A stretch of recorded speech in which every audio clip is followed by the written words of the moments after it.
চাঁদপুর ত্রিমোহনা পদ্মা, মেঘনা ও ডাকাতিয়া নদীর সঙ্গমস্থলে যেন লুকিয়ে আছে এক ভয়ঙ্কর মৃত্যুকূপ।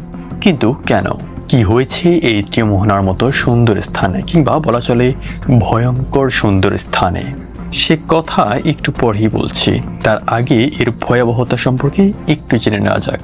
চাঁদপুর ট্রায়াঙ্গেলের সাথে অনেকেই বামুন্ডা ট্রায়াঙ্গেলের তুলনা করেছেন। অনেকেই বলছেন যাওয়া হয়নি আটলান্টিক মহাসাগরে, কিন্তু তারই সাদৃশ্য রূপ দেখেছি চাঁদপুর 3 নদীর মোহনাতে। এই ভয়ঙ্কর ঘূর্ণিপাকে একবার কিছু পড়লে তা আর হদিস মিলে না। বড় বড় যাত্রীবাহী লঞ্চও তলিয়ে গেছে এখানে, যেগুলো আর কখনো পাওয়া যায়নি। তবে আধুনিক যুগের সাথে তাল মিলিয়ে এখন অনেকটাই এগিয়ে আছে চাঁদপুর। উদ্ধার কাজও এখন অনেকটাই উন্নত। চাঁদপুর 3 নদীর মোহনাকে অনেকের কাছে ঠোঁটার মাথা হিসেবে পরিচিত। পদ্মা, মেঘনা ও ডাকাতিয়া এই 3 নদী এসে মিশেছে এখানে। এই 3 নদীর প্রবাহিত পানির স্রোতে তৈরি হয় ঘূর্ণিগর্ত, আর এই ঘূর্ণিগর্তেই তলিয়ে গেছে অনেক লঞ্চ, কার্গো, নৌকা, ট্রলার ইত্যাদি। এই মোহনাটি নদীর একেবারেই তীরে অবস্থিত। সাধারণত নদীর তীর অগভীর হলেও এই স্থানটি দেখায় এক ভিন্ন রূপ। ভিন্ন বললে ভুল হবে, বলা চলে ভয়ঙ্কর ভিন্ন রূপ। নদীর খুব কাছের তীর কিভাবে এতটা ভয়ঙ্কর এবং রহস্যময় হয়, সে প্রশ্ন থেকেই যায়।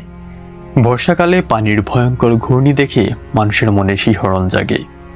এ নিয়ে লোকমুখে প্রচলিত আছে অনেক ভয়ঙ্কর গল্প, কিন্তু যদিও এই গল্পের নেই কোনো বৈজ্ঞানিক ব্যাখ্যা। এই রহস্যময় ফাঁদ নিয়ে কর্তৃপক্ষ বলছেন দুর্ঘটনা এড়াতে তারা সর্বদা কাজ করছেন। প্রয়োজন হলে নৌযানের ঝুঁকি কমাতে সতর্কতা জারি করছেন তারা। অনেকের মতে যতদিন এর বিপরীত পাশের চরগুলো খনন না করা হবে, ততদিন এখানে স্রোত কমানো সম্ভব না, সাথে এই মৃত্যুকূপেরও জোর কমানো সম্ভব না। সাথে সাথে এই বিপরীত পাশের চরগুলোর কারণে ব্যাঘাত ঘটছে ইলিশ আহরণে।